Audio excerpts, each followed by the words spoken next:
Бул ролик баарыбызга Кумтөр Бөксө тоолорундагы ал муздактан келаткан кайталангыс кооздугун, бейик мөңгүлөрүн, дарыяларын жана жаныбарлар дүйнөсүн сактоо биздин колубузда экендигин эскертүү иретинде жасалды.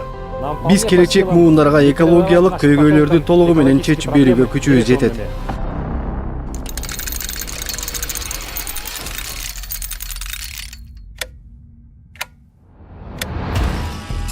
Фольганын чирүү мөөнөтү 100 жыл. Желим дөңгөлөктөр 140 жыл. Ал эми пластик болсо 200 жылда араң чирийт. Алюминий 500 жылда. Айнектин чириши болсо 1000 жылга жетет. Экологиялык көйгөйлөрдөн кутулууга болот. Келгиле, башка жолдорду карап көрөлү. Таштандыларга экинчи жашоо берүүгө мүмкүн.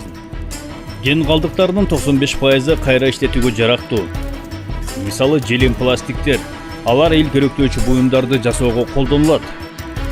Желим дөңгөлөктөрдөн пол төшөгүчтөр жасалат. Темирди болсо кайра колдонууга болот.